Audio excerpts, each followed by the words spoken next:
A paz do Senhor, queridos irmãos, a paz do Senhor, amigos ouvintes da Palavra de Deus.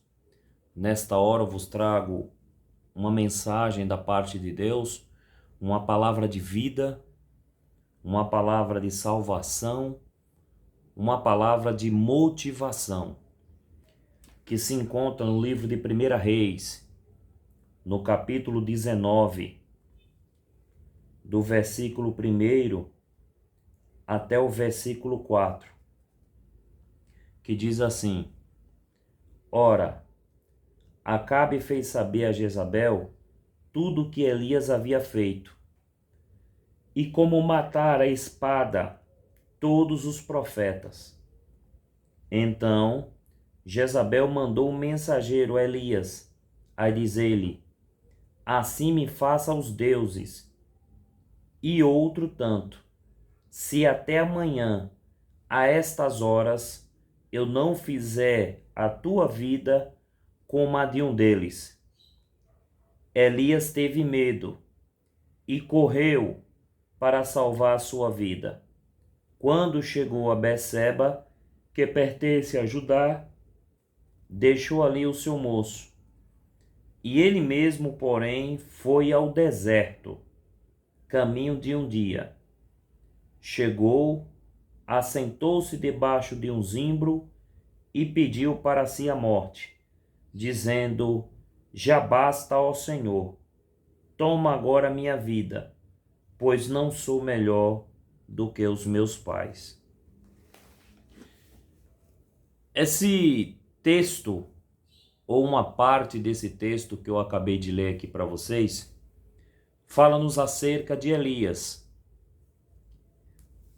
Nessa passagem, ou na passagem anterior, a gente vai ver que o nome do Senhor é glorificado na vida de Elias através do acontecido ou do acontecimento que gerou a morte de 450 profetas de Baal. A Bíblia vai dizer que Jezabel, ela era uma sacerdotisa e que ela, quando foi para Israel a casar-se com Acabe, ela levou 450 profetas de Baal e 400 profetas de Azera. Jezabel queria colocar na cabeça do povo que Baal era o verdadeiro Deus, que Baal era o Deus da fertilidade, que Baal fazia chover pão, que Baal fazia prosperar. Mas o que ela não sabia é que em Israel havia um homem de Deus, cujo nome era Elias. Elias, que por sua vez era um instrumento na mão de Deus. Elias, que por sua vez era a boca de Deus para o povo. Mas mesmo assim, essas dúvidas vieram à mente do povo de Israel.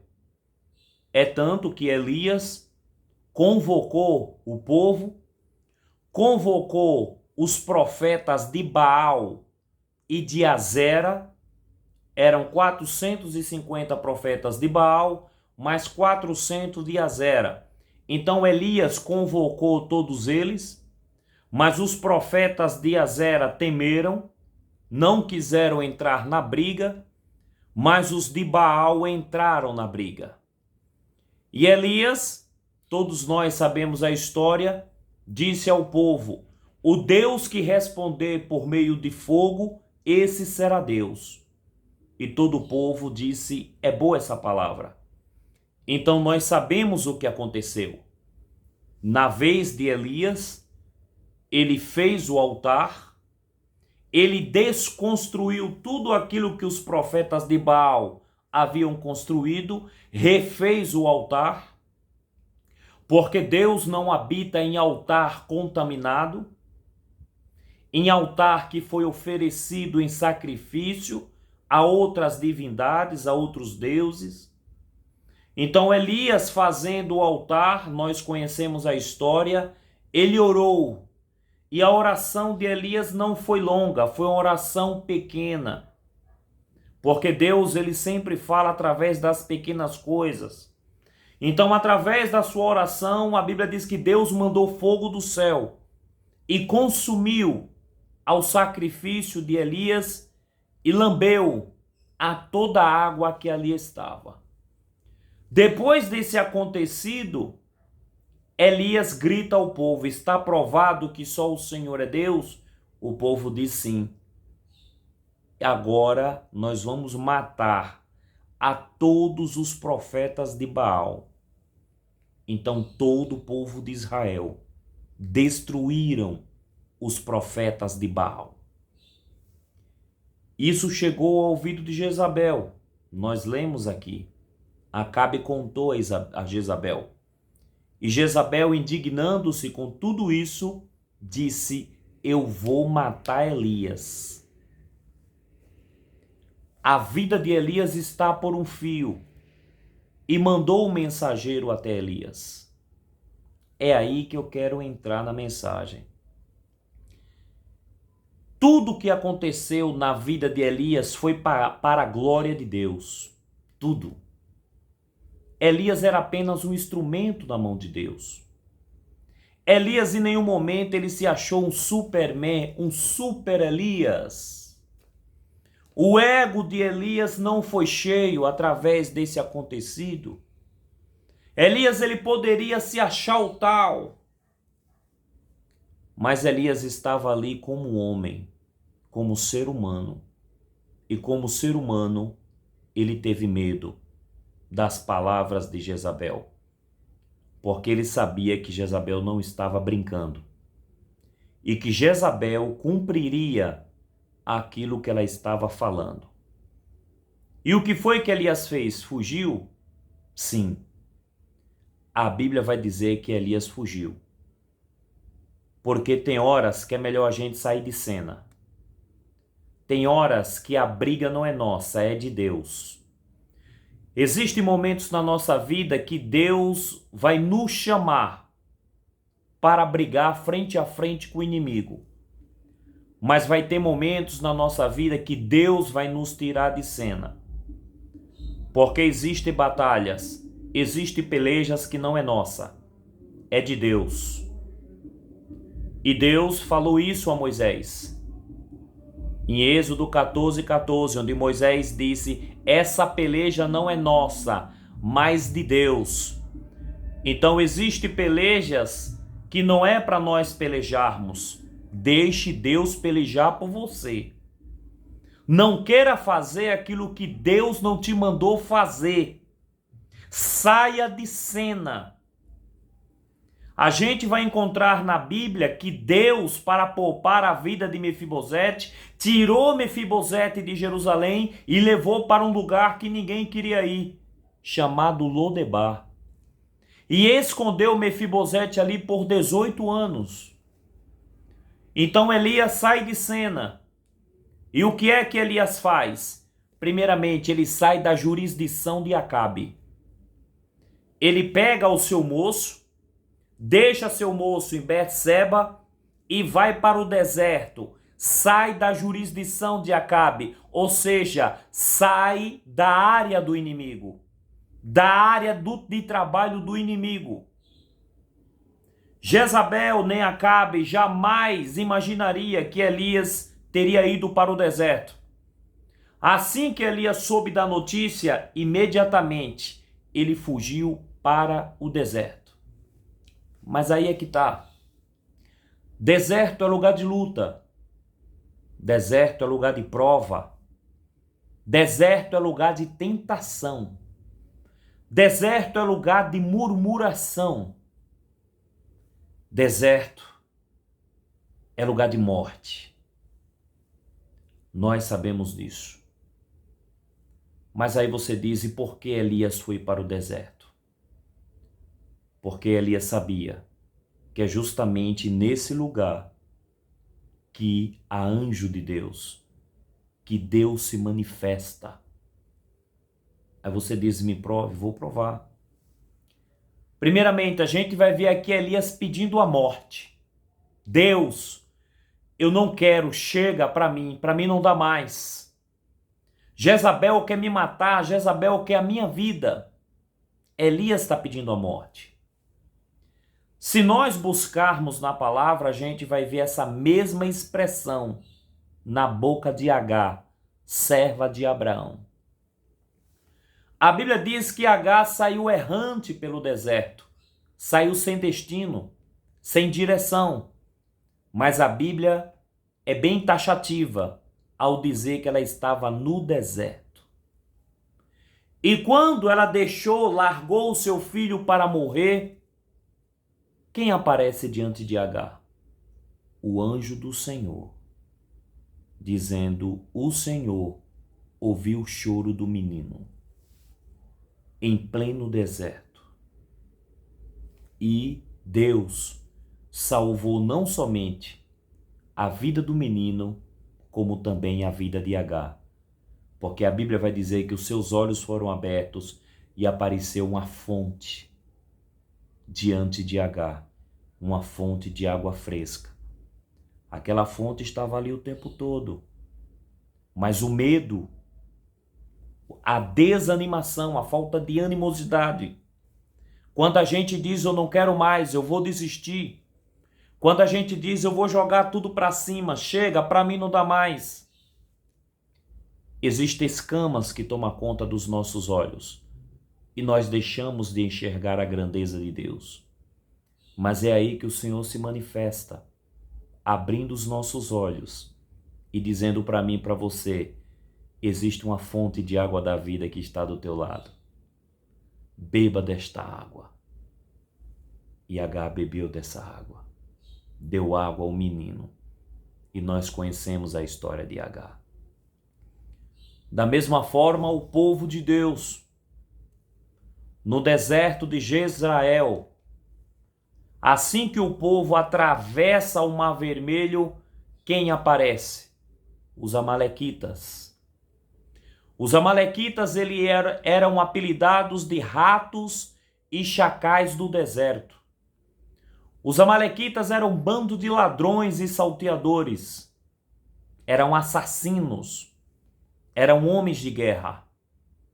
Mas foi nesse deserto que Deus deu vitória ao seu povo, através de Moisés em cima do monte e Josué abaixo do monte. Deus deu vitória ao seu povo. Também foi no deserto aonde Jesus foi tentado. Nós sabemos que Jesus entrou no deserto não como Deus, mas como homem, mostrando à humanidade que é possível vencer a Satanás e aos seus sequazes, como ser humano que somos, tendo sobre as nossas cabeças a mão de Deus, tendo à nossa frente o escudo da fé. Deus é o nosso refúgio e fortaleza. É nele que nós devemos nos refugiar. Debaixo de suas asas nós estaremos seguros. Então Jesus mostrou à humanidade, ali no deserto, sendo tentado pelo diabo, que é possível vencer a Satanás. E ele mostrou isso quando ele disse: vai-te, Satanás, porque está escrito: somente ao Senhor teu Deus servirás. Assim que o diabo se retirou, a Bíblia vai dizer que apareceu diante de Jesus anjos. É no deserto que eles aparecem. É no deserto, lugar de luta, lugar de prova, lugar de tentação, que Deus envia os seus anjos para nos guardar, para nos trazer alimento. E o exemplo está aqui. A Bíblia vai dizer que Elias deitou e dormiu. Alguns estudiosos chegam a dizer que Elias entrou em depressão. Mas quem acorda Elias? Um anjo. E o que é que esse anjo traz? Frutas? Carne? Não.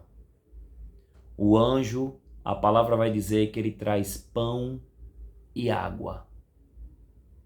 Esse é o indicativo. Pão e água. E o anjo acorda Elias e diz: acorda, levanta e come. E a Bíblia vai dizer que Elias comeu o pão e comeu a água, e bebeu a água. E não era pão frio, porque havia brasas ali. Havia brasas para esquentar o pão. E depois Elias tornou a dormir. E a palavra vai dizer que o anjo o tocou uma segunda vez, mandando ele comer mais. Coma deste pão e beba desta água. E agora veio a palavra profética. A tua história não termina aqui não, Elias. Você não vai morrer no deserto. Deserto é lugar de luta, mas essa luta acaba agora. Deserto é lugar de prova, mas essa prova acaba agora. Deserto é lugar de morte, mas você não vai morrer, Elias. Muito grande é a tua caminhada. Muito grande é a tua caminhada. A palavra vai dizer que de Berseba até o deserto, Elias caminhou o caminho de um dia. 37 quilômetros. Caminho de um dia. Mas depois que ele comeu deste pão, depois que ele bebeu desta água, a Bíblia vai dizer que ele caminhou 40 dias e 40 noites até chegar em Horebe, monte de Deus. O que eu quero te dizer para você, meu amigo irmão, meu amigo ouvinte da palavra de Deus, que este pão, que esta água chama-se Jesus Cristo. Jesus Cristo disse: eu sou o pão vivo que desceu do céu. Coma deste pão. Esta fome que tem te trazido fraqueza, esta fome que tem te trazido desânimo, esta fome que tem feito você tentado parar, a desistir, essa fome que tem te tirado o desejo de buscar a Deus, de ir até a casa de Deus, de ouvir a palavra de Deus. Somente Jesus, como pão, ele consegue suprir essa necessidade. Somente Jesus pode trazer o desejo que foi arrancado da tua vida de fazer a obra, de pregar, de cantar, de louvar, de contribuir de alguma forma para o reino. Somente Jesus, como pão, ele pode suprir essa necessidade. Da mesma forma, Jesus, como água, ele disse: eu sou a fonte da água da vida. Ele não disse: eu sou a botija. Ele não disse: eu sou a cuia. Ele não disse: eu sou o pote. Ele é fonte. É água que não se acaba. É água todos os dias para matar a tua sede. Sede de justiça. Sede de continuar nesta luta, nesta batalha, nesta peleja. Jesus, como água, ele enche o vaso até transbordar. No seu primeiro milagre, no casamento de Canaã, da Galileia, ele mandou encher as talhas com água. Porque a água não tem cheiro, a água não tem sabor, a água não tem cor. Talvez a sua vida esteja assim. A sua vida esteja sem cheiro, sem cor, sem sabor. Mas Jesus fez essa água em vinho. Transformou a água em vinho. É isso que ele faz quando alguém bebe desta água. Ele traz cor, ele traz vida, ele traz sabor. E que os que provaram do vinho disse: nossa, mas que vinho gostoso, que vinho saboroso. É isso que a água da vida a fonte de água da vida, chamada Jesus Cristo, faz na tua vida, meu irmão, minha irmã. Coma deste pão, beba desta água, e tu verás o que Deus fará na tua vida, o que Deus fará na tua história. Você vai testemunhar. Você vai dizer: eu estava para morrer, eu estava para desistir, eu entrei no deserto, caminho de depressão. Eu queria jogar tudo para cima, mas Deus enviou o teu anjo lá. E este anjo me trouxe pão, este anjo me trouxe água. Aleluia! E hoje eu estou aqui testemunhando que este pão dá vida e que esta água mata a sede. Elias chegou até Horebe. Você vai chegar no lugar onde Deus te prometeu. Você não vai parar mais. Você só parou até hoje. Tem caminhada na tua história. Não é ponto final. Deus está abrindo uma vírgula, creia. Você não vai parar. Você não vai desistir. Tem anjo de Deus acampado aí ao teu lado. A palavra do Senhor diz que ele está acampado. Quando você se levantar, ele vai junto. Não importa onde você coloque a planta dos teus pés, ele estará contigo, porque os anjos são enviados de Deus para guardarem aqueles que hão de herdar a salvação. Você não está sozinho, existe anjo acampado ao redor da tua casa. Creia, você chegará em Horebe. Coma deste pão e beba desta água. É esta palavra que eu trago aqui para vocês. E que Deus em Cristo vos abençoe. E que o Espírito Santo de Deus continue falando fortemente na tua vida. E eu agradeço essa oportunidade em nome de Jesus.